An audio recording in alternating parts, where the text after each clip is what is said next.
Historians and archaeologists agree, waking up in a medieval village would be the most jarring sensory shock a modern person could ever experience. Your favourite historical movies and TV shows have gotten almost everything wrong. The reality of medieval peasant life wasn't just difficult, it was a full-body assault on your senses that would make even the most hardened time traveller question their life choices within minutes. Oh, and if you're enjoying these stories, I'd really appreciate a like or subscribe. Super curious where you're all listening from, so drop a comment with your location and what time it is there. Always blows my mind how people are falling asleep to this all over the world. All right, let's head back to Western Europe during the Middle Ages. Trust me, it's going to be quite a ride. But first, get comfortable. Seriously, adjust those pillows, pull up that blanket, because where we're going, you're going to want to be cozy. So, congratulations. You just woke up in a medieval village sometime around the 14th century. It's dawn or close to it. You're not in a proper bed, nothing like your comfy mattress at home. You're lying on a straw-filled sack on the floor of a single-room house. The scratchy straw pokes through the rough fabric and jabs at your skin. The first thing that hits you is the smell, not the pleasant scent of coffee brewing or breakfast cooking that might normally greet you. No, this is different. It's wood smoke, thick and acrid, still hanging in the air from last night's fire that's now just glowing embers in the centre of the room. There's no chimney, just a small hole in the thatched roof where some of the smoke escapes. The rest lingers, stinging your eyes and coating the back of your throat. Mixed with the wood smoke is the earthy smell of the people around you. You're not alone. A family of perhaps 8 people all sleep in this one room. There's the sour note of unwashed bodies, not because medieval people were dirty by choice, but because bathing was a rare luxury. And there's another smell too. Animals. In the corner of the room, separated by nothing more than a flimsy wooden partition, are a few chickens and maybe a pig. You blink, trying to adjust to the dim light filtering through the small unglazed window openings covered with wooden shutters. The sounds come next. A rooster crows somewhere nearby, joined quickly by others throughout the village. Outside, you hear the lowing of cattle and the bleating of sheep being led to pasture. There's movement in the village already. The creak of a wooden door, the distant clang of metal as the blacksmith begins his day, voices calling to one another. Inside, the family is stirring. The mother is already up, coaxing the fire back to life with practiced hands, adding small sticks to the embers until flames begin to lick upward. The father stretches and yawns beside you, his joints popping as he rises from the hard floor. Children of various ages are rubbing sleep from their eyes, coughing from the smoke. The day waits for no one, mutters the father as he rises. John, fetch water. Mary, help your mother with the pottage. You realise something surprising. These people didn't sleep through the night the way you're used to. Medieval folk practised what historians call biphasic sleep. They'd go to bed shortly after sunset, sleep for several hours in what they called first sleep, then wake for an hour or two in the middle of the night. During this wakeful period, they might pray, talk quietly, check on their animals, or even visit neighbours. Then they'd return to their second sleep until dawn. The house itself is simple but sturdy. The walls are made using a technique called wattle and daub, a wooden frame filled with a lattice of twigs, the wattle, and covered with a mixture of mud, clay and straw, the daub. It's surprisingly effective insulation, though in winter the single room would still be bitterly cold except right next to the central hearth. You watch as the mother of the household takes a large round loaf of dark bread from a wooden box. This isn't the fluffy white bread you might be used to. It's dense, dark, and made from a mixture of rye and barley, what medieval people called maslin bread. The family didn't bake it themselves. They were required by law to use the Lord's oven and pay for the privilege.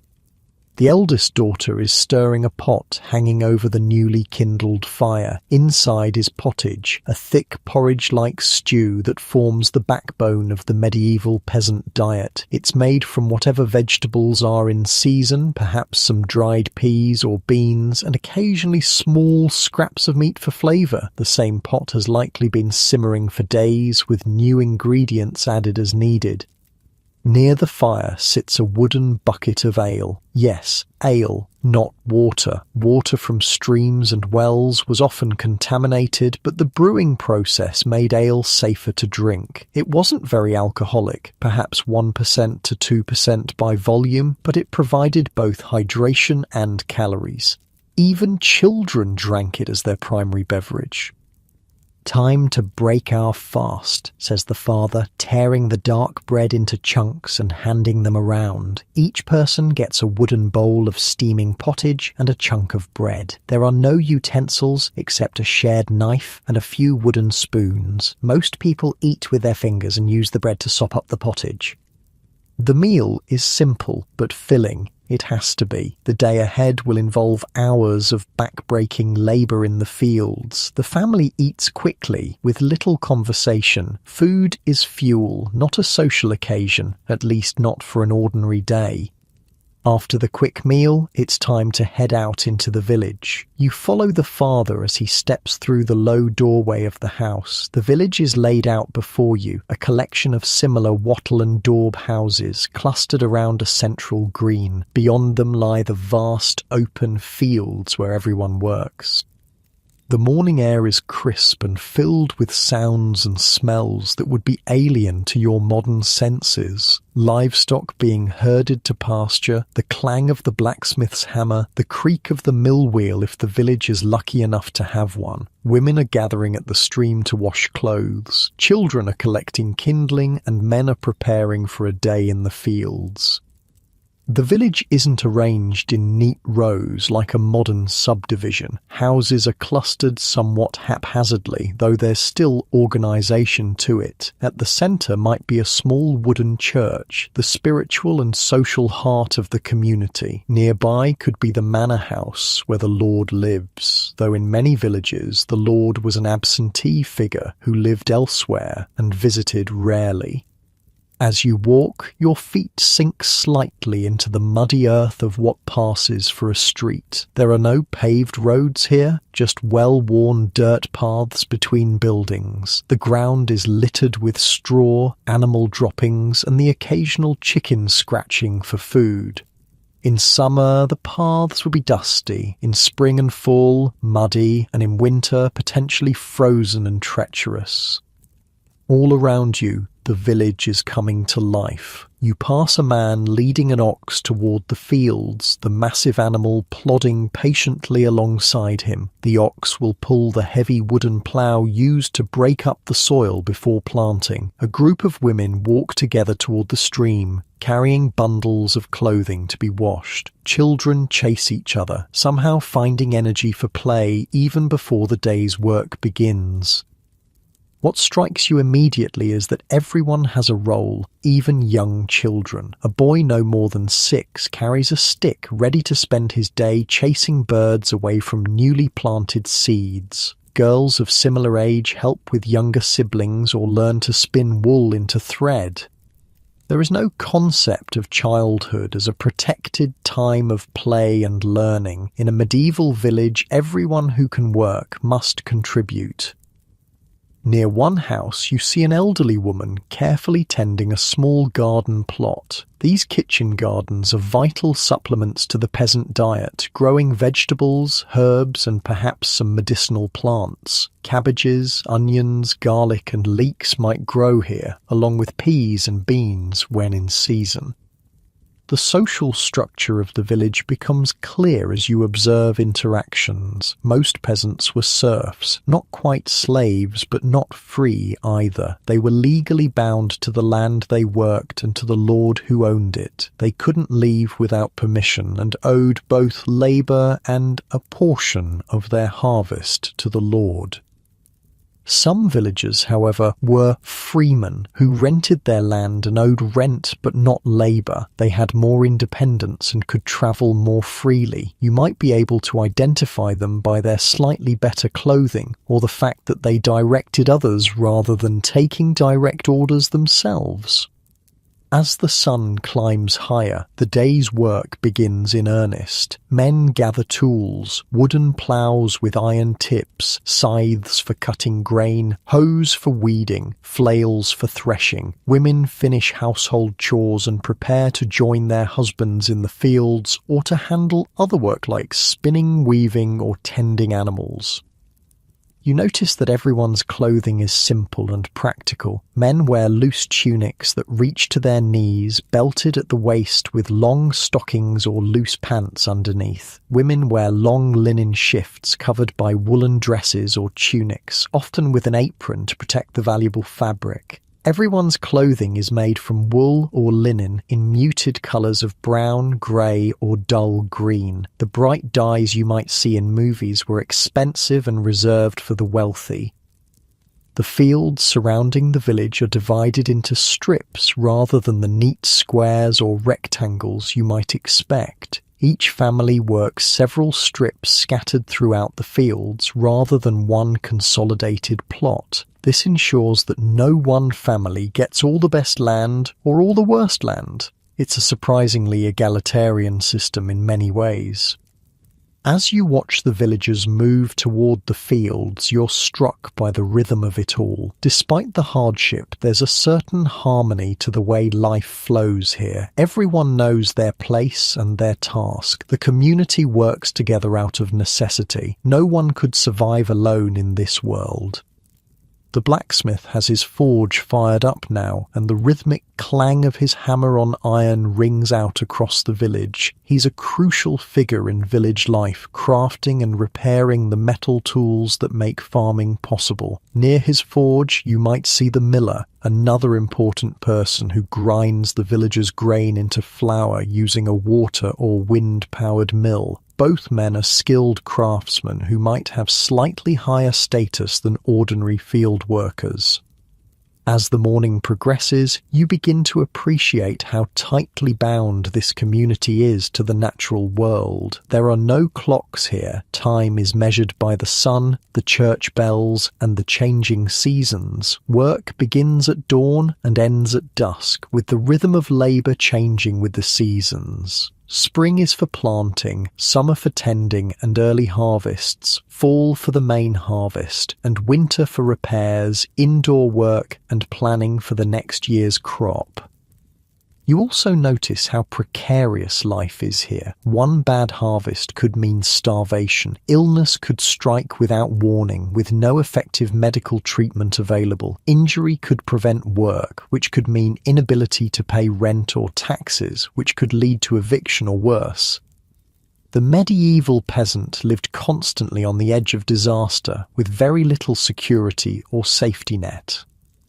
Yet despite this precariousness, or perhaps because of it, there's a strong sense of community. Neighbours help each other with difficult tasks like house raising or harvesting. They share tools and resources when possible. They gather for church services, markets, and the occasional feast day or festival that breaks up the monotony of work. As midday approaches, the sun climbs higher in the sky. The morning coolness gives way to warmth, and workers in the field pause occasionally to wipe sweat from their brows. Soon they'll break for the midday meal, another simple repast of bread, perhaps some cheese if they're fortunate, and more ale to quench their thirst. You've survived your first morning in a medieval village. The sensory assault has begun to fade as your brain adjusts to this new reality. The smells that seemed overwhelming at first have become background notes. The sounds of animals, labour, and human voices form a different but not unpleasant soundtrack to the day. What strikes you most, perhaps, is how embodied this life is, how physically present everyone must be. There's no escaping into digital devices, no zoning out in front of screens. Every person here is fully engaged with their physical environment, using their bodies to work, create, and survive. It's exhausting, but also connecting in a way that modern life rarely achieves. As you follow the peasants toward their midday break, you wonder what the afternoon will bring in this strange, challenging world so different from your own. The midday sun beats down on your face as you follow the peasants into the vast open fields surrounding the village. This is where the real business of medieval life happens, farming. Without these fields and the people who work them, no one eats. Not the village priest, not the local lord, not the king himself. Everything depends on what happens here. The fields don't look like modern farms with their neat rows and single crops. Medieval fields are a patchwork of narrow strips. From above, they'd resemble a massive quilt of different colours and textures. This strange pattern has a purpose. It's called the open field system, and it's how medieval people distributed both good and bad land fairly among everyone. Each family works several strips scattered throughout the fields rather than one continuous plot. This way, no one gets stuck with only poor soil or low-lying flood-prone areas. It seems inefficient to modern eyes, having to walk between scattered strips, but the fairness outweighs the inconvenience. But here's the most ingenious part that would shock any modern farmer. 1/3 of all this farmland sits completely empty. No crops growing at all, just bare soil. Why waste perfectly good land? You ask a leathery-faced peasant woman walking beside you. She looks at you like you've lost your mind. Fallow field needs rest, same as people. Plant the same field every year and soon nothing grows. This three-field system is medieval agriculture's greatest innovation. The farmland is divided into three huge sections. One grows winter crops like wheat or rye, planted in the fall and harvested in early summer. Another grows spring crops like barley, oats or vegetables, planted in spring and harvested in late summer. The third field lies fallow, deliberately unplanted to let the soil recover nutrients.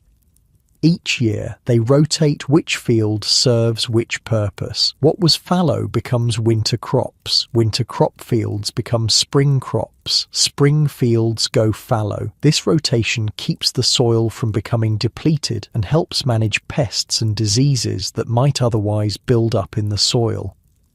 Now you're standing at the edge of a field being actively worked. A man leads a team of oxen pulling a heavy wooden plough. The plough has an iron tip called a ploughshare that cuts into the soil, but the rest is wood. Behind the plough walks another man, occasionally leaning hard on the handles to force the ploughshare deeper into tough soil. The oxen strain against their wooden yoke, moving painfully slowly across the field. Ploughing a single acre might take an entire day of exhausting work. You watch as a young boy walks alongside, carrying a long stick. His job is to keep the oxen moving in a straight line, and to prod them when they slow down. "Move, you stubborn beasts," he calls, giving one ox a gentle tap with his stick. For a boy who can't be more than 10, he handles the massive animals with surprising confidence. Behind the plough team comes a group of people with hoes and rakes, breaking up the larger clods of earth turned over by the plough. It's back-breaking work, requiring them to bend over for hours at a time. Their hands are calloused and their faces weathered from years under the sun. The fields seem to stretch forever. A single peasant family might farm 20-30 acres of land. Not all their own, of course. Most of it belongs to the Lord, and the peasants owe him both a share of their crops and labour on his personal fields, called the domain. What strikes you most is how physical everything is. There's no gasoline, no electricity, no hydraulics, just human and animal muscle power. Every calorie of food produced requires many calories of human effort to grow. The energy equation is brutal and unforgiving. "John, the oxen are drifting," shouts an older man from across the field. The boy with the stick quickly corrects the team's path. This is how knowledge transfers in a world without schools or books, through direct instruction, observation, and practice. The tools they use are simple but effective. Besides the plough, you see people working with wooden hoes reinforced with iron edges, wooden rakes, scythes with long curved blades for cutting grain, and flails for threshing, separating grain from stalks. Most tools have wooden handles with small metal components only where absolutely necessary. Metal is expensive and precious. Near the edge of one field, a group of women are weeding by hand, literally crawling along the ground, pulling unwanted plants from among the growing crops. Their fingers move with practiced precision, easily distinguishing valuable plants from weeds. A baby is strapped to one woman's back, sleeping despite the heat and movement. "Marjorie, how fares your mother?" calls one woman to another across the field. "Better today. The fever broke last night," comes the reply. Even while working, information flows through the community. There are no newspapers, no social media, just person-to-person communication that ripples across the village throughout the day. Not all the work happens in the grain fields. In a meadow beyond, a man watches over grazing sheep. Wool from these animals will provide crucial income for the village, as well as material for clothing. Nearby, a woman and 2 children collect wild herbs and berries from the edge of the forest, supplementing the village diet with foraged food. The forest itself is a crucial resource, but it's heavily regulated. Most forests belong to the lord or even the king, and taking wood without permission is a serious crime. Still, villagers have certain rights to gather firewood, food, and let their pigs forage for acorns and roots under the trees. The sound of a distant bell pulls you from your observations. It's coming from the village church, marking the hour of sext, around midday. For a moment, all work pauses. Some peasants make the sign of the cross. Others simply take the opportunity to stretch their backs and wipe sweat from their brows. "Time for dinner," says a grey-bearded man, leaning his hoe against a tree. Dinner, in medieval parlance, is the midday meal, not the evening one. People begin to gather in small groups, sitting in whatever shade they can find. From rough cloth bags, they pull out their midday provisions. The meal is simple, more of that dark, dense bread you saw at breakfast, perhaps with a bit of cheese or dried meat for those fortunate enough to have it. Some have brought small earthenware jugs of ale to wash it down. You join a family sitting under a gnarled oak tree at the field's edge. The father tears his bread into pieces, handing them to his children before taking any himself. They eat mostly in silence, too tired for much conversation and knowing they must soon return to work. "Will we finish the North Field today, father?" asks a boy of perhaps 12. "God willing," the man replies. "If not today, then tomorrow." There's a patient acceptance in his voice. Nature and weather dictate the rhythm of work, not clocks or schedules. Some tasks simply take as long as they take. As they eat, you notice how the family's hands tell the story of their lives. Even the children have calluses and dirt ground into their skin that will never truly wash away. The mother's fingers are permanently stained from years of processing wool and plants for dye. The father's hands are massive and gnarled, shaped by decades of gripping tools.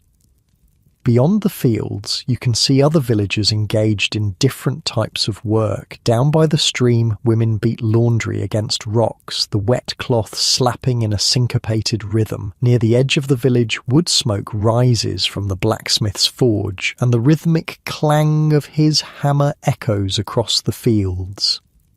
The blacksmith is essential to village life. He makes and repairs the metal parts of farming tools, shoes the oxen and horses, and creates everything from nails to door hinges. His is a position of respect, as his skills can't be easily replaced. Similarly important is the miller, who grinds the village grain into flour using a water-powered mill built on the stream. The miller takes a portion of the flour as payment, a practice that sometimes causes grumbling among the villagers who suspect him of taking more than his fair share. After the brief rest, everyone returns to their labour. The afternoon work has a different quality than the morning's, slower, more measured, conserving energy for the long hours ahead. The sun is at its zenith now, beating down mercilessly. Women have covered their heads with linen cloths for protection, while men sweat freely, their tunics sticking to their backs. Work is communal whenever possible. For tasks like harvesting, the entire village might work together, moving from one family's strips to another's so that no crop is lost to bad weather because there weren't enough hands to bring it in quickly. This cooperative aspect of medieval village life stands in stark contrast to modern individualism. Here, survival depends on community. No single family could manage alone. They need the collective knowledge, labour, and support of the entire village. Watch how Thomas sharpens his scythe, a father instructs his son. He has the lightest touch in the village. The boy observes carefully as an older man runs a whetstone along the curved blade in fluid, practiced motions. This is how specialized knowledge transfers, through direct demonstration and years of practice. There are no instruction manuals, no YouTube tutorials, just the accumulated wisdom of generations passed down through word and example. The livestock are working as hard as the humans. Oxen pull ploughs and carts. Horses, rarer and more expensive than oxen, might be used for faster transportation or by the lord for riding rather than farm work. Chickens scratch for insects among the gardens, providing both pest control and eggs. Dogs help herd sheep and cattle. Cats hunt rodents that would otherwise devour stored grain. Even the humble pig plays multiple roles. Pigs forage on otherwise inedible foods like acorns and food scraps, converting them into valuable protein. Come winter, a slaughtered pig provides not just meat but fat for cooking and candles, skin for leather, bones for tools, and various organs for food. Almost nothing goes to waste. A shout from the far side of the field draws your attention. A cart has become stuck in a muddy rut, its wooden wheel buried up to the axle. Immediately, several men drop their own work and hurry over to help. Some dig around the wheel, while others put their shoulders to the cart, heaving it free with a collective grunt. There's no expectation of payment. Next time, it could be their cart in need of rescue. This scene illustrates a fundamental truth about medieval village life. Reciprocity underpins everything. Today I help you, tomorrow you help me. No one keeps exact score, but everyone remembers both kindnesses and slights. In a small community where everyone depends on each other, reputation matters enormously. As the afternoon wears on, different work rhythms emerge across the landscape. In one field, a lone man walks methodically, scattering seeds from a cloth bag slung around his neck, planting next season's crop. In another, a family works together to build a rough fence of woven branches to keep animals away from young plants. Near the stream, two women have set up a simple loom between trees and a weaving cloth, their hands moving in practiced patterns while they chat. Cloth production was vital and time-consuming, with the entire process, from raising sheep to finished garment, taking months of work by many hands. You notice there are few idle moments. Even while walking from one task to another, people's hands stay busy, spinning thread, whittling wood, or mending tools. Daylight is too precious to waste, especially in winter when days grow short. The technology may be simple by modern standards, but there's remarkable ingenuity in how medieval people solved problems with limited resources. That watermill harnessing the stream's power to grind grain represents cutting-edge medieval engineering. The village might also have a windmill on a nearby hill, another way to capture natural energy.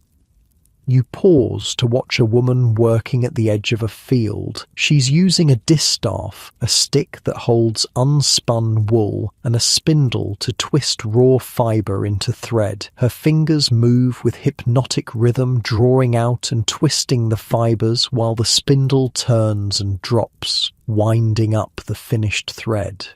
She can do this while walking, talking, or watching children. A perpetual background task that produces the thread needed for all cloth.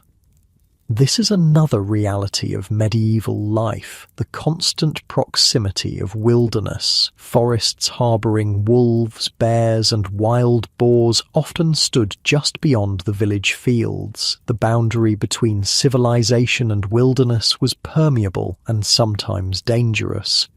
The men return a short while later, breathing hard but successful. Got away with nothing, one announces with satisfaction. The sheep are safe, at least for today. As afternoon begins to soften toward evening, the quality of light changes. The harsh midday sun gives way to a gentler, golden glow that makes the fields and village look almost idyllic. Workers straighten their backs more often now, glancing at the sun's position to gauge how much daylight remains. In one corner of the common field, older children who've been helping all day begin a spontaneous game of tag, burning off energy despite hours of labour. Their laughter carries across the fields, a reminder that even in this harsh world, joy finds its moments. Soon, people will begin making their way back to the village for the evening meal and whatever tasks remain before darkness falls. But for now, they continue their eternal partnership with the land, coaxing food from soil using little more than wooden tools and their own strength.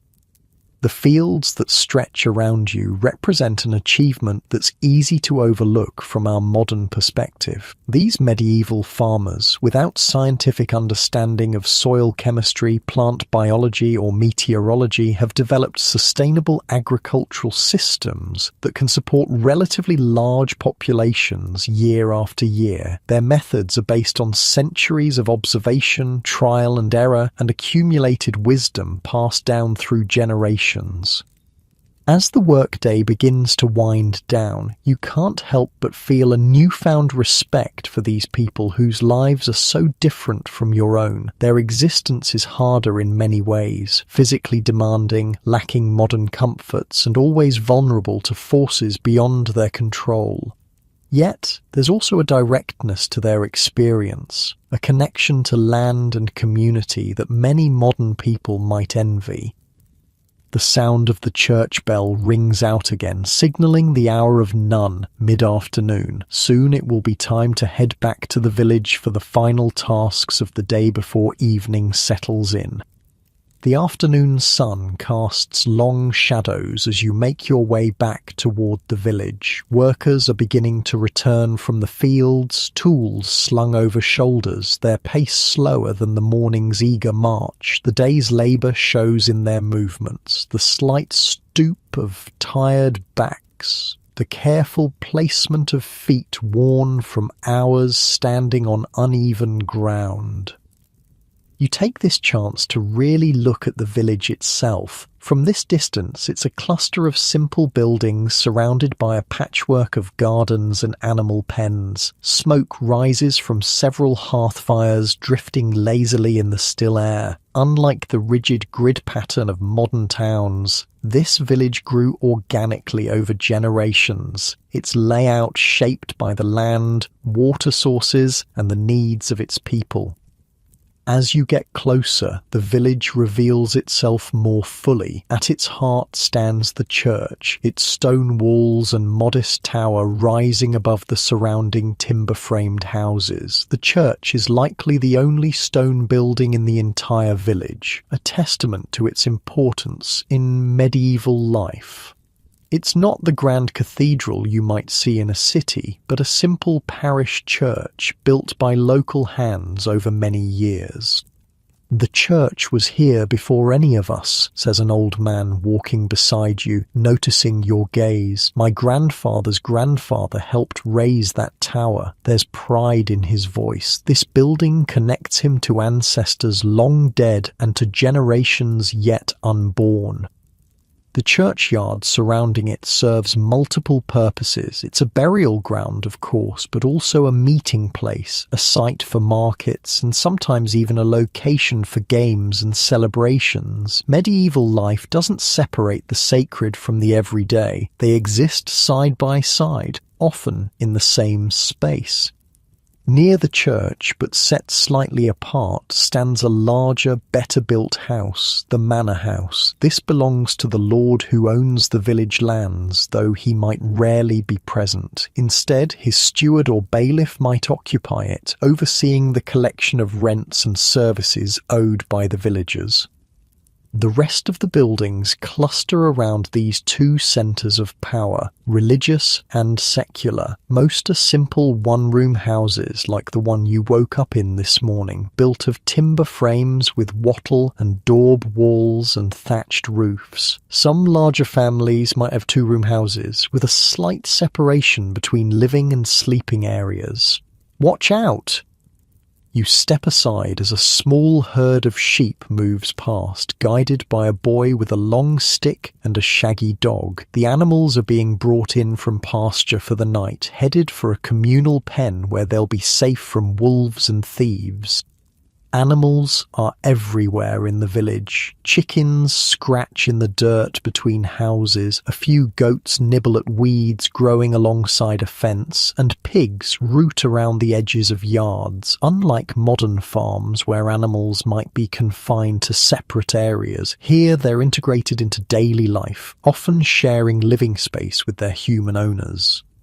What you don't see are many of the features we take for granted in modern settlements. There are no street signs. Everyone knows where everything is in a community this small. There are no street lights. When darkness falls, it falls completely, broken only by the occasional lantern or candle glimpsed through shuttered windows. And most notably, there's no sewage system. Waste disposal is haphazard at best, contributing to the distinct smells of village life.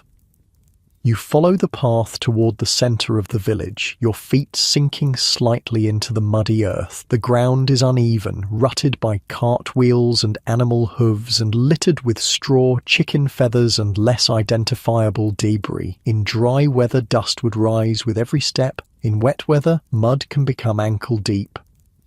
The sound of rhythmic pounding draws your attention to a small building set slightly apart from the others. This is the blacksmith's forge, and the muscular man working there is hammering a glowing piece of iron on an anvil, shaping it into what looks like a hinge. Sparks fly with each blow, and the heat from the forge is intense even from several paces away. The blacksmith pauses, wiping sweat from his brow with a forearm. His face and arms are darkened with soot, and small burn scars mark his exposed skin, badges of his dangerous trade. He nods to acknowledge your presence, but doesn't break his rhythm for long. Metal must be worked while hot. The forge itself is a stone hearth with bellows to force air through the fire, raising its temperature high enough to make iron malleable. Tools hang from the walls, hammers of various sizes, tongs for handling hot metal, chisels, punches, and files. Each represents hours of skilled work to create, and many were likely made by the blacksmith himself.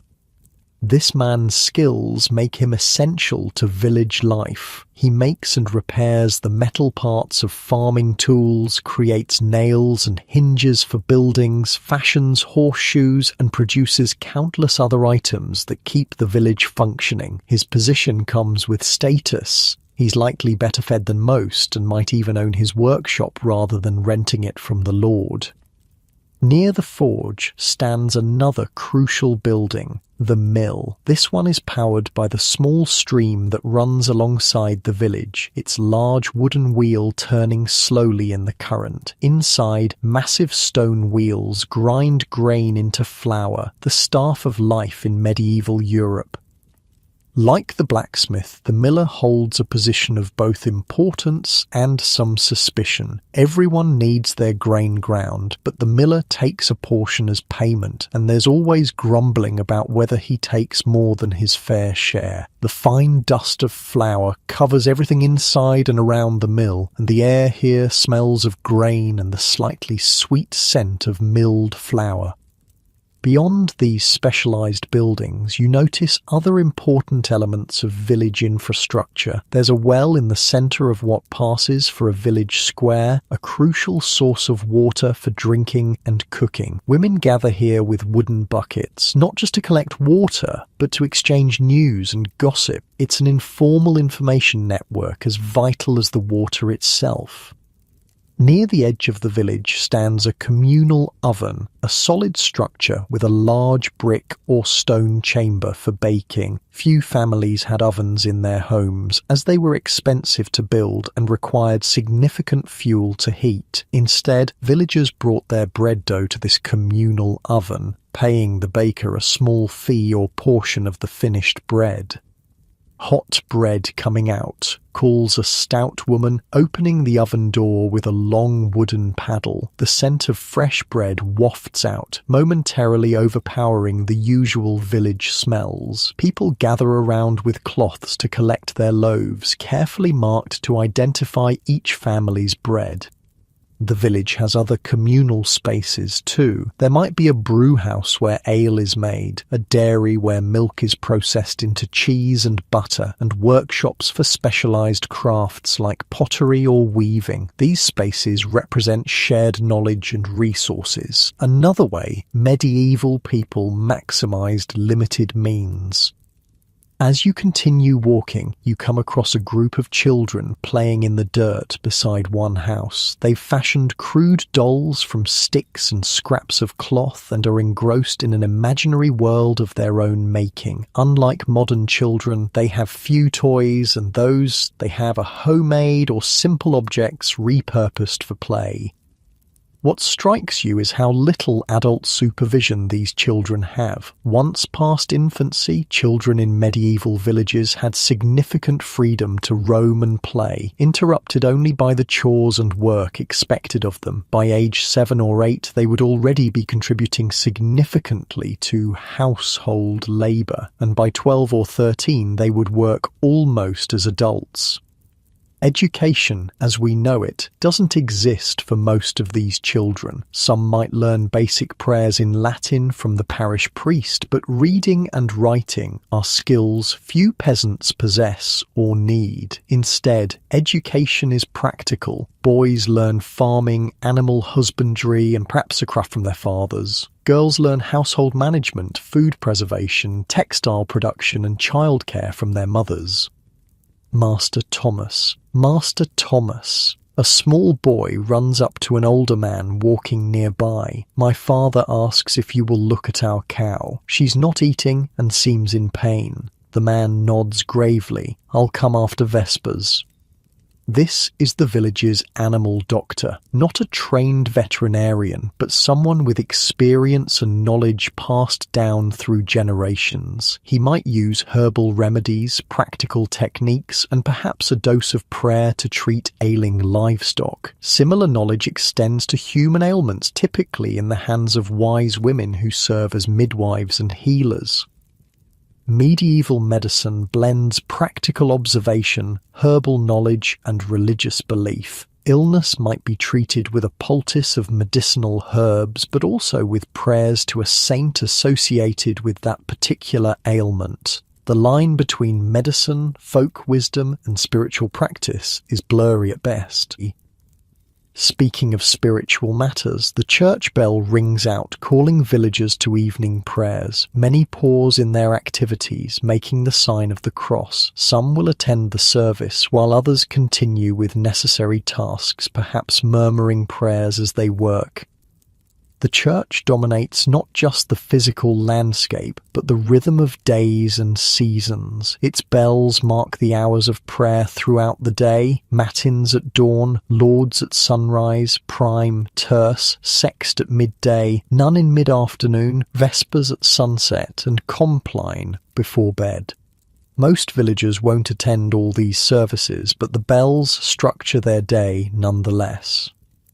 The church calendar also orders the year, with feast days and holy days providing welcome breaks from work and opportunities for community celebration. Easter, Christmas, and dozens of saints' days create a rhythm of fasting and feasting, work and rest throughout the seasons. As evening approaches, activity in the village intensifies rather than winding down. This is a crucial time for tasks that couldn't be done during the heat of the day or while working in the fields. Women tend vegetable gardens beside their homes. Men repair tools or work on projects like making a new table or mending a door. Older children collect eggs from nesting hens or bring in firewood for the night's cooking. The village has a different feel now than it did at dawn. There's still purpose in everyone's movements, but also more conversation, more moments of rest between tasks. People stop to chat between houses, sharing news or comparing notes on the day's work.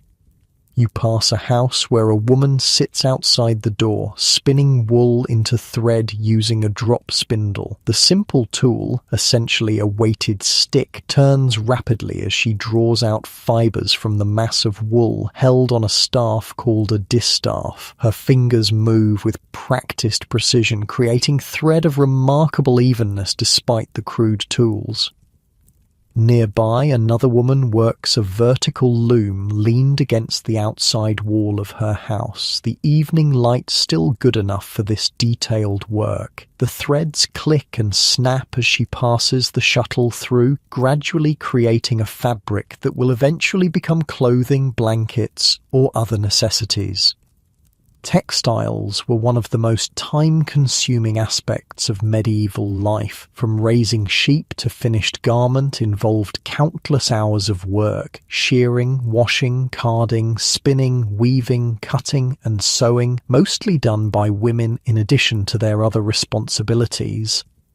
The smell of cooking begins to fill the air as families prepare the evening meal. This is typically the main meal of the day, though still simple by modern standards. The base will be more pottage, that ever-present stew, perhaps enriched with whatever vegetables are in season, and, if the family is fortunate, a small amount of meat or fat for flavour. "The lords eat better than we do," comments an old woman sitting on a stool outside her door, noticing your interest in the cooking. Roasted meats and white bread, wines and spices from distant lands, but our food fills the belly well enough. She's right about the class differences in diet. The nobility and wealthy merchants enjoy a vastly different cuisine from peasants. More meat, more variety, more imported luxuries like sugar and exotic spices. Even their bread is different. Fine white loaves made from sifted wheat flour, rather than the coarse dark bread of the common people. As dusk approaches, cows return from pasture, lowing softly as they're guided to their nighttime enclosures. Some might be brought into the homes themselves, particularly in colder months when their body heat helps warm the single room. The valuable animals also need protection from thieves and predators. A peasant family that loses its cow loses a critical source of food and income. Chickens roost for the night, finding perches in trees, on fences, or in simple coops. Pigs settle into muddy wallows or crude shelters. Dogs, both working animals and companions, curl up near doorways or fire pits, still alert to unusual sounds or movements even as they rest. The village prepares for night, a time of vulnerability in a world without reliable artificial light. Shutters are closed over window openings, doors are barred, not with locks, which are expensive and rare, but with simple wooden bars across the inside. Fires are banked to provide some heat through the night while minimizing the risk of spreading to the highly flammable thatched roofs. Fire is perhaps the greatest physical danger to a medieval village, with buildings made primarily of wood, straw, and dried mud, and with open flames used for cooking, heating, and light. A single careless moment could lead to disaster. Village laws often include strict regulations about fire safety, with heavy penalties for those who endanger the community through negligence. But there are other dangers too. Disease that can spread rapidly through closely packed dwellings with poor sanitation, threats from wild animals or human outlaws, and always the spectre of famine if crops fail or armies pillage the stored food. Medieval villagers live with a level of precariousness that modern people rarely experience. Yet, despite these challenges, or perhaps because of them, the sense of community is palpable. As darkness falls, you notice small groups gathering in the last light. Men sit on logs outside a house, discussing the weather and crop prospects while whittling or mending nets. Women work together to process vegetables for storage, their hands busy even as they talk and laugh. These evening gatherings serve multiple purposes. They're social occasions, certainly, but also opportunities to share labour, exchange information, and reinforce the bonds that help the community survive. Stories are told, songs are sung, problems are solved collectively. In a world without books, television, or internet, human interaction is the primary source of both entertainment and information. The church bell tolls again, marking the end of another day in this medieval village. One by one, families retreat into their homes for the evening meal, and then, not long after, to sleep. With darkness comes an almost complete halt to activity. Candles and rushlights are too expensive to burn for long, and the next day's work will begin with the dawn. As night settles fully over the village, the stars emerge in a sky untainted by light pollution. The Milky Way stretches in a brilliant band overhead, and without modern distractions, the people here know the night sky intimately. They can track the seasons by the stars' positions and tell time by the moon's path. Tomorrow will bring another day much like this one, the eternal cycle of agricultural life, punctuated by church festivals, seasonal changes, and the occasional extraordinary event like a wedding, birth, or death. For now, the village sleeps, gathering strength for the work to come. Night has fallen over the medieval village. The vast blanket of stars above seems to hang just beyond the reach of your fingertips, so bright and numerous they cast faint shadows on the ground. Without electric lights to compete, the night sky puts on a show few modern people ever witness. The Milky Way stretches in a luminous band from horizon to horizon, and shooting stars scratch brief lines across the heavens. But you're not outside to stargaze. You've joined a family in their one-room home for the evening, sitting on a rough wooden bench pulled up to the central hearth. The fire provides the only light, casting flickering shadows that dance on the wattle and daub walls. The smoke rises toward the hole in the thatched roof, though plenty lingers, stinging your eyes slightly. "Move closer to the fire, friend," says the father of the household, noticing you rubbing your arms against the evening chill. Night air carries sickness. Medieval people held strong beliefs about health that mixed practical observation with superstition. Night air was indeed considered dangerous, not entirely without reason, as malaria, literally bad air, and other diseases seemed to strike more often after sunset. They didn't understand about mosquitoes being more active at night, but they noticed the pattern. The family has finished their evening meal, another round of pottage somewhat thicker than breakfast's version and containing bits of salted pork for flavour. They've also had more of the coarse bread and perhaps some cheese or eggs. The wooden bowls have been wiped clean with the last pieces of bread, then stacked on a shelf until morning. Now comes one of the few periods of leisure in the medieval day. With too little light for most work, these evening hours before sleep are for family, storytelling, and simple handicrafts that can be done by feel or in dim light. The mother sits on a low stool, her fingers working a drop spindle, even in near darkness, the motion so familiar she needs little visual guidance. Two small children play quietly with carved wooden animals in the corner. The oldest son whittles a piece of wood, carefully shaping it into what might become a spoon or ladle. "Tell us about the wolf hunt, father," says one of the children, looking up from his play. The man smiles, setting aside the leather strap he's been mending. "Again? You've heard it 3 times already. Please." The child's eyes reflect the firelight as he waits expectantly. "Very well." The father settles back, and everyone, even the mother with her spinning, seems to pause slightly to listen. It was the coldest winter anyone could remember. Snow piled higher than a man's head, and the wolves grew bold with hunger. Storytelling was crucial entertainment in medieval villages. With no books, radio, or screens, the spoken word carried history, practical knowledge, religious instruction, and entertainment. Stories passed down through generations preserved cultural memory and values, while providing much-needed distraction from the hardships of daily life. The father's tale is part history, part exaggeration, told with the practiced cadence of a story shared many times. He describes how, 10 winters ago, a pack of wolves threatened the village livestock, and how the men organized a hunt that tracked the alpha wolf to its den. His hands gesture dramatically as he describes the final confrontation, acting out the motions of the spear thrust that finally brought down the beast.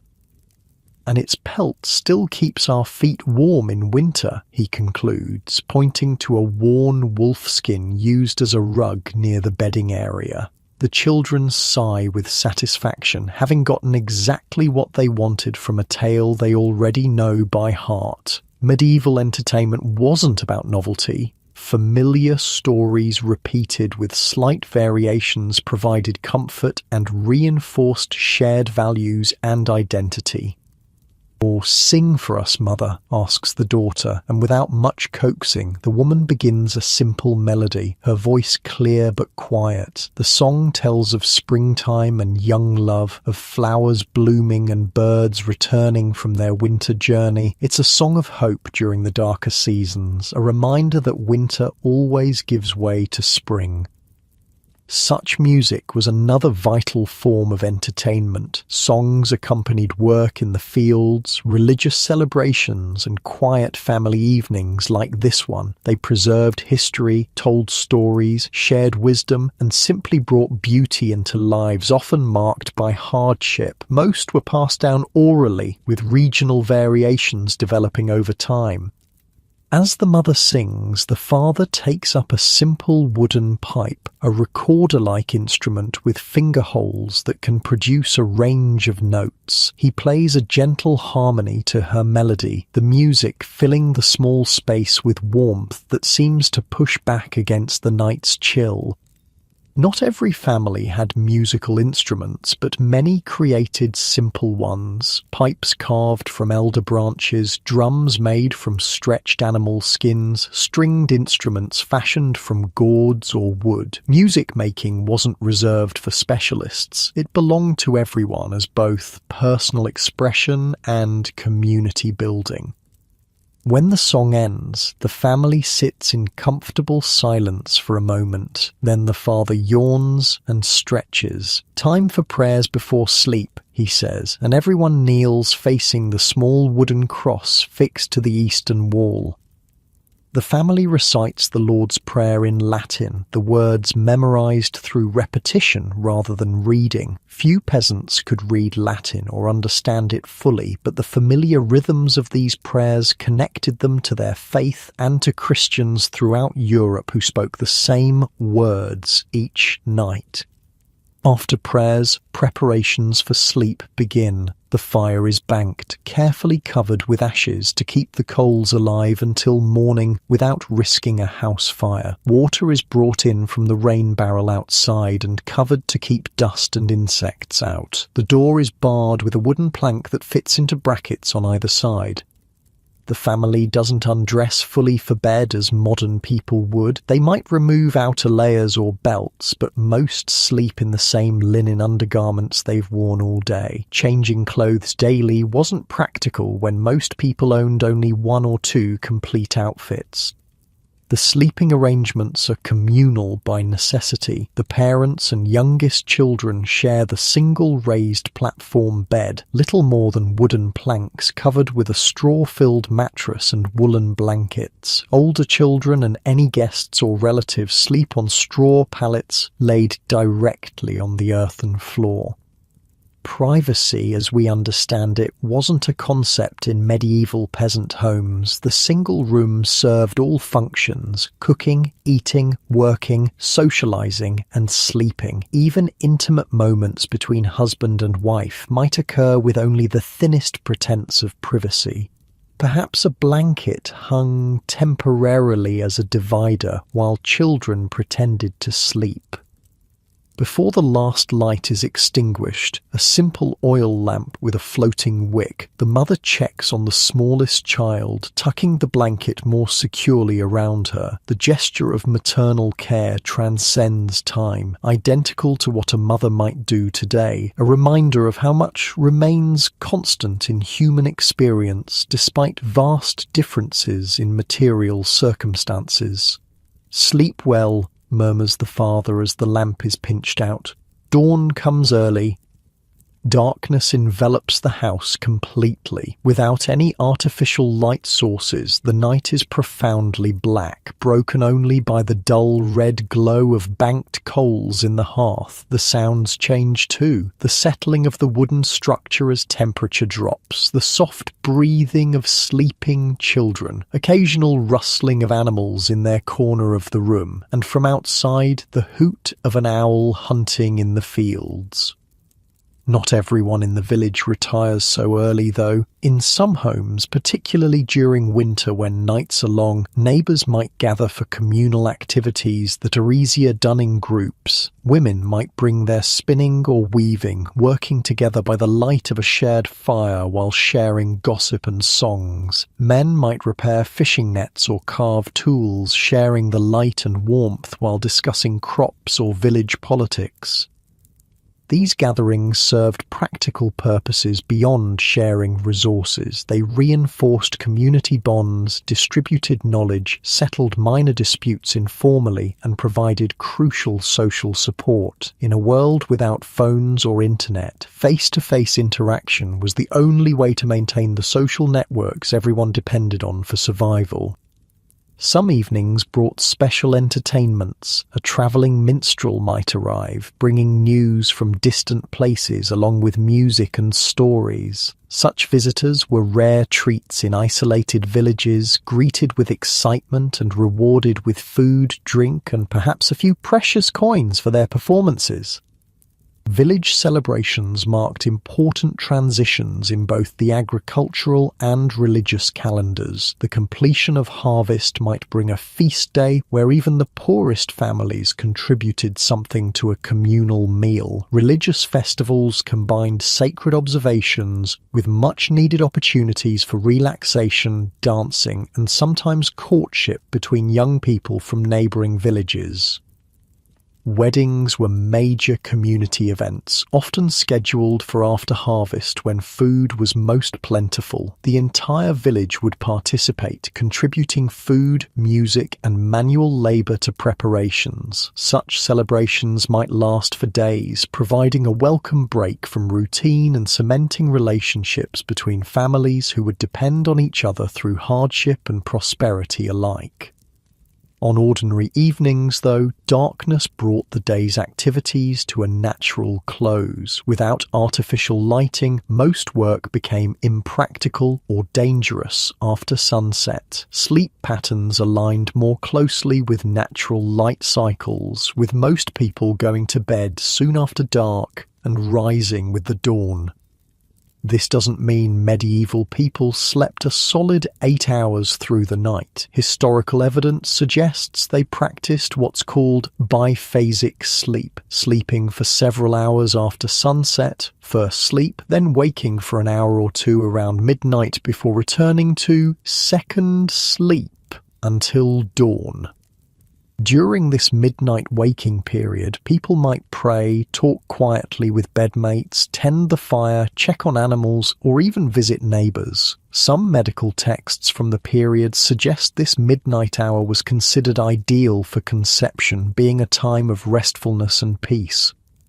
The pattern of first and second sleep wasn't viewed as insomnia or a sleep disorder. It was the normal rhythm of human rest before artificial lighting extended waking hours deep into the night. Some sleep researchers believe this biphasic pattern might actually be more natural for humans than the consolidated 8-hour sleep modern people strive for.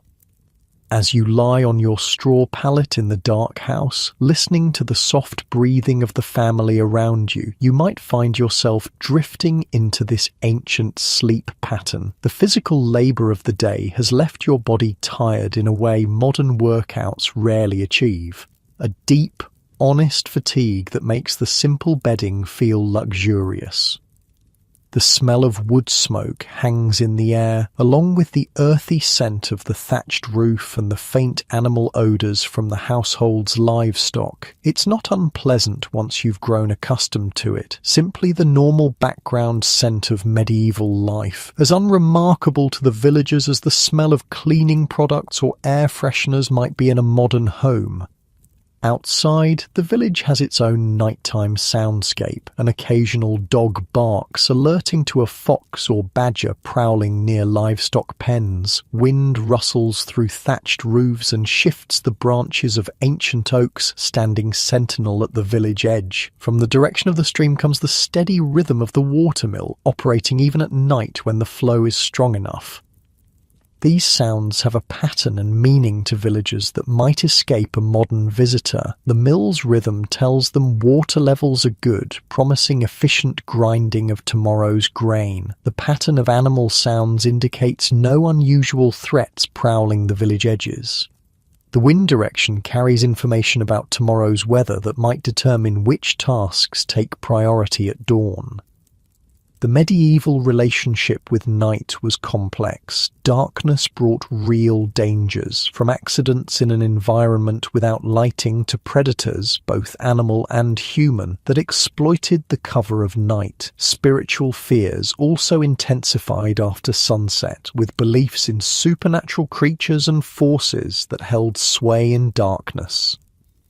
Yet night also brought its gifts, rest from labour, family togetherness, and a sky ablaze with stars that served both practical and spiritual purposes. The stars helped mark seasons and even hours, while also inspiring awe that connected people to religious and philosophical traditions, stretching back millennia. Medieval villagers had detailed knowledge of celestial patterns gained through generations of observation. They knew which stars heralded planting time, which constellations warned of coming winter, and how to use the night sky as a natural calendar and clock. This knowledge wasn't written in books but passed through direct instruction and experience. The night also offered solitude rare in daytime village life. A person stepping outside briefly might experience one of the few truly private moments available, a chance for reflection, personal prayer, or simply breathing space away from the constant company of others. Such moments helped balance the intensely communal nature of medieval existence. For those awake during the deepest part of night, midwives attending births, monks rising for midnight prayers, or villagers during their midnight waking hour, the world took on different qualities. Sounds carried farther in the still air, familiar paths became mysterious landscapes navigated by touch and memory. Time itself seemed to flow differently. In this darkened house, surrounded by the sleeping family, you feel a connection to countless generations who found rest in similar circumstances. Despite the vast technological differences between their world and yours, the human experience of night, with its vulnerability, its mystery, and its renewal, remains fundamentally unchanged. Sleep comes easily after the physical demands of a medieval day. Your thoughts slow as your body settles into the simple bedding. The last sounds you register are the soft crackling of banked embers and the deep, steady breathing of people who will rise before dawn to begin another day of tending fields, animals, and each other in their carefully balanced world. As your consciousness drifts towards sleep, you carry with you a new appreciation for these medieval lives, harder than yours in countless material ways, yet rich in direct experience and community connection that many modern people find themselves craving. The medieval village sleeps now under its canopy of stars, the same stars that will shine over it tomorrow night and for centuries to come. In the stillness before dreams take hold, there's comfort in that continuity, a thread connecting your temporary visit to the ongoing story of human lives, lived in rhythm with land and sky, season and community. Dreams come easily on your straw pallet. The physical exhaustion of a day in medieval life settles deep in your muscles, a kind of tiredness modern gym workouts rarely achieve. This is the honest fatigue that comes from using your body as the primary tool for survival. The darkness is complete, wrapped around the sleeping household like a thick blanket. When you wake, it's not yet dawn. The house is dark except for the faint red glow of the banked fire. Someone has risen in the night to add a small log, keeping the precious embers alive until morning. You hear soft breathing from the sleeping family around you. This midnight waking would be perfectly normal to medieval people. The father of the household sits up on his straw mattress. He doesn't seem surprised to see you awake too. The midnight hour, he whispers, careful not to disturb the others. A good time for thinking. Medieval people called this period between their first and second sleep the watch. It was a treasured time for prayer, quiet conversation, or simple reflection. In winter, when darkness stretched for 14 hours or more, this midnight waking provided a natural break in the long night. "I think about the seasons ahead," the man says, poking gently at the fire. "Spring planting isn't far now. The church bells will ring for Candlemas soon, halfway between winter solstice and spring equinox." His words reveal how medieval people marked time, not by abstract months on a calendar, but by the natural cycle of seasons punctuated by church festivals. Their year followed an ancient rhythm, the solstices and equinoxes marking the sun's journey, with cross-quarter days between them creating 8 segments to the year. Each transition brought its own traditions, tasks, and expectations. Candlemas in early February marked the first stirrings of spring preparation. Across Europe, peasants would begin checking their ploughs, sorting seeds, and watching for signs of warming earth. The exact timing varied by region. What worked in southern France wouldn't apply in northern England, so local knowledge passed down through generations was crucial. The old ones say to watch the elder bushes, the man continues. When their buds swell, it's time to prepare the field edges. My father taught me that, and his father before him. This generational knowledge kept communities alive through centuries of change. Without books or formal education, practical wisdom had to transfer directly from person to person. Children learned by watching, helping, and gradually taking on more responsibility until they mastered complex skills. The conversation drifts into comfortable silence. Outside, an owl hoots, then another answers from farther away. Eventually, the man yawns and settles back onto his mattress. "Sleep well," he murmurs. "The second sleep is always the sweetest." You drift back to sleep, pulled down by the deep quiet that only comes in a world without electrical hum or distant traffic. This time your dreams are filled with medieval images, fields of swaying grain, church bells marking the hours, hands working wool into thread with practiced motions. When you wake again, pre-dawn light filters weakly through the cracks around the door and the smoke hole in the roof. The family is already stirring. The mother kneels at the hearth, coaxing yesterday's embers into new flames. Children roll up their sleeping pallets.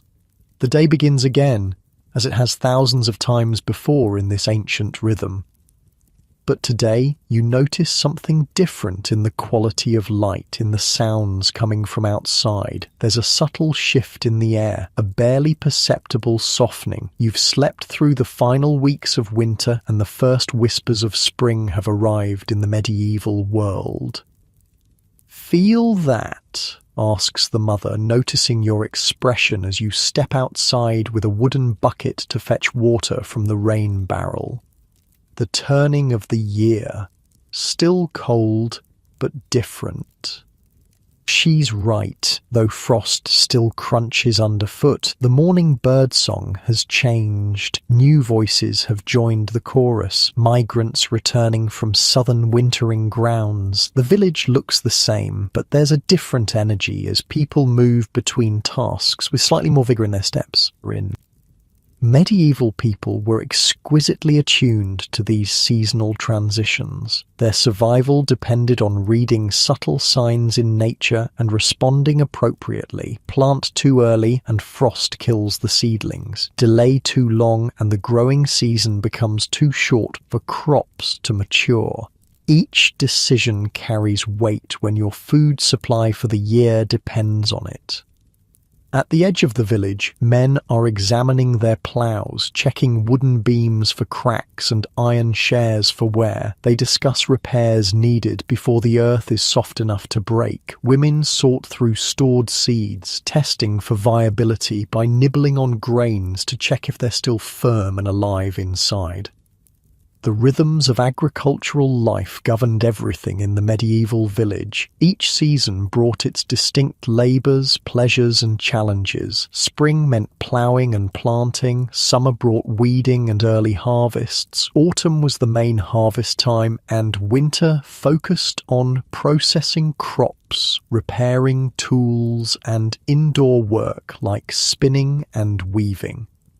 These seasonal patterns created a life that flowed in cycles rather than the linear progression modern people often experience. The medieval peasant didn't think about advancing in life the way we might. Success meant maintaining balance, having enough food to last until next harvest, keeping healthy livestock, raising children who would continue working the land. "Come see," calls a child, tugging at your sleeve. She leads you to a sunny spot beside a cottage wall where tiny green shoots have pushed through the soil. The first spring onions. Mother says we can add them to our pottage tonight. The child's excitement over these small green sprouts makes perfect sense in context. After months of stored foods and limited options, the first fresh greens of spring were precious. They provided vital nutrients missing from winter diets and signaled the end of the hungry gap, that dangerous period when last year's stores ran low before new crops were ready. Everywhere in the village you see preparations for the seasonal shift. Men clean out animal pens, spreading the valuable manure on fields to enrich the soil. Women air out winter bedding and clothing, hanging woolen items in the spring sunshine to discourage moths and refresh fibres. Older children clear drainage ditches to handle the spring rains, while younger ones collect kindling from the forest edge. The village works together with minimal discussion. Everyone knows their role in this ancient choreography of survival. What strikes you is how integrated everything is. Nothing exists in isolation. The livestock provide manure for fields, which grow grain for humans and animals alike. Wood ash from fires becomes potash fertilizer. Even human waste gets repurposed into the agricultural system. This circular economy wasn't driven by environmental ideology but by necessity and practicality. In a world where nothing could be easily replaced or purchased, everything had value. Medieval villagers were masters of reuse, repair, and recycling out of sheer need. By midday, you find yourself helping a group of women prepare vegetable beds near their cottages. These kitchen gardens supplemented the main field crops with vegetables, herbs, and medicinal plants. The women chat as they work, hands moving with practiced efficiency. "My grandmother swore by planting by the moon," says an older woman, breaking up soil clods with a wooden tool. "Root vegetables when the moon wanes, leafy plants when it waxes."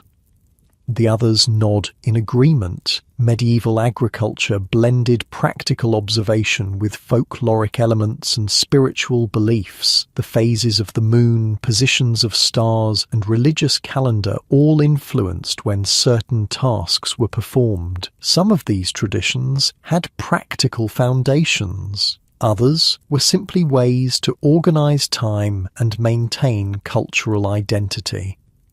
As you dig alongside them, you realize how physically connected these people are to their food supply. Every calorie that enters their bodies has been touched by their hands multiple times. Sowing, tending, harvesting, processing, cooking. There's an intimacy with sustenance that modern people rarely experience. "The priest says we'll bless the ploughs this Sunday," mentions a younger woman. "Then the men can begin turning the earth if the weather holds." The blessing of tools and seeds was another way medieval Christianity integrated with agricultural life. Religious observances didn't exist separately from daily work. They sanctified and structured it. Planting began with prayer, harvests ended with thanksgiving, and the cycles of nature were seen as reflections of divine order. As afternoon stretches toward evening, you wander toward the village edge, where several men are working on a shared project. They're repairing the simple wooden bridge that crosses the stream, replacing worn planks and reinforcing supports weakened by winter floods. This kind of commons maintenance happened regularly, with all able-bodied villagers expected to contribute to projects benefiting the entire community. Roads, bridges, the village well, and defensive structures all required collective upkeep. Labour was the tax everyone paid for community membership. "Hold this steady," directs an older man, positioning a wooden beam. You step in to help, feeling the rough timber under your hands. The wood still holds the winter chill, but the men's exertions have them sweating despite the cool air. They work with quiet efficiency, each understanding their role without need for constant direction. What they're building isn't beautiful by modern standards, just functional logs and planks fitted together with simple joinery and wooden pegs, but it will serve its purpose reliably for years until the next round of repairs. Medieval infrastructure wasn't built for permanence, but for maintainability with limited resources. As the light begins to soften toward evening, the church bell rings out, calling people to Vespers, the sunset prayer service. Some villagers set aside their work immediately and head toward the small stone church. Others continue with urgent tasks, perhaps murmuring prayers as they work. The bell marks time, but doesn't command universal obedience. Practical needs sometimes take precedence even in this deeply religious society. You follow those going to the church, ducking your head to enter through the low stone doorway. Inside, the space is simple but peaceful. Shadows gather in the corners while the last sunlight filters through small, high windows. There's no glass, just wooden shutters that can be closed against bad weather. The walls bear simple paintings depicting Bible stories and saints. These images served as books for the illiterate, teaching religious narratives to people who couldn't read. The colours are earthy and faded, made from local minerals, plants, and binding agents like egg yolk. Villagers stand or kneel on the packed earth floor. There are no pews in this humble parish church. The priest, scarcely more educated than his flock but set apart by his role, leads Latin prayers in a sing-song voice. Few understand the words, but everyone knows when to respond with Amen or make the sign of the cross. The brief service ends as daylight fades completely. People file out, exchanging quiet greetings or making plans to help neighbours with tomorrow's tasks. The village settles into evening mode. Fires are built up for the night's cooking. Animals are secured in pens or brought indoors. Children are called in from play. Tonight's meal seems slightly more substantial than yesterday's. The pottage has more ingredients, those early spring onions the child showed you, dried peas saved from last year, and a small amount of precious salt pork for flavour. There's also a surprise, a basket of eggs shared by a neighbour whose hens have begun laying more with the lengthening days. "The wheel turns," says the father, breaking an egg into the wooden bowl where his wife is mixing dough for flatbread. Hungry winter giving way to season of plenty. His simple statement captures the medieval worldview. Life as a wheel rather than a line, turning through seasons that always return. There was comfort in this cyclical understanding. Bad times would pass, good times would come again, and the community would endure through these natural fluctuations. After the evening meal, as darkness settles completely over the village, activities turn inward. By firelight, the family works on small projects, mending clothing, carving a wooden spoon, repairing a broken tool. Their hands stay busy while conversation flows, punctuated by yawns as the day's labour makes itself felt. The father tells a story about the village's founding generations ago. It's part history, part legend, impossible to separate fact from embellishment after centuries of oral retelling. But the story serves its purpose, connecting this family to those who came before them, reinforcing their sense of belonging to this specific place. This connection to place and lineage anchored medieval identity in ways modern people might envy. Most villagers lived their entire lives within a few miles of their birthplace. They knew every tree, every slope of land, every seasonal change in their small territory with profound intimacy. Their ancestors lay buried in the churchyard. Their descendants would work the same fields. The deep roots created resilience. Medieval villages endured warfare, plague, famine, and political upheaval that would destroy less grounded communities. When disaster struck, people rebuilt because they couldn't imagine being anywhere else. Their identity was inseparable from their location and their relationship to the land. As the evening grows later, conversation dwindles. The mother banks the fire for the night, carefully preserving embers for morning. The family kneels for evening prayers, simple words of gratitude for the day's sustenance and protection through the coming night. Then they settle onto their sleeping pallets, arrangements the same as the previous night. "Sleep well," murmurs the mother. "Tomorrow we begin turning the earth." Her words hold both literal and metaphorical meaning. The physical turning of soil prepares it for new growth, but the turning she speaks of is also the greater turning of the seasonal wheel, the community moving collectively from winter's inward focus to spring's outward expansion. As you lie on your simple bed, you reflect on what you've witnessed in this medieval village. The hardships are undeniable: physical labor that would exhaust modern bodies, limited diets, vulnerability to disease and weather, lack of privacy or personal autonomy. Yet there's also a coherence to this life that seems increasingly rare in modern times. These villagers experience direct connection to their food, their community, their environment. They understand the systems that support them because they can see and touch every component. Their work has immediate, tangible results. Their social bonds are reinforced daily through shared labor and mutual dependence. The medieval worldview offered something increasingly elusive in modern life: integration. Sacred and secular weren't separate spheres, but aspects of a unified existence. Work and rest followed natural rhythms rather than arbitrary schedules. Production and consumption happened in the same space, often by the same hands. Of course, romanticizing medieval village life would be a mistake. The precariousness, lack of medical care, limited personal freedom, and restricted opportunities created genuine suffering. Few modern people would willingly trade their lives for the material conditions of a 14th century peasant. Yet, as you drift towards sleep on your straw pallet, warmed by the banked fire and the breathing of the family around you, you wonder if there might be wisdom to recover from this ancient way of living. Perhaps the medieval village has something to teach about sustainable use of resources, about community resilience, about living within natural cycles.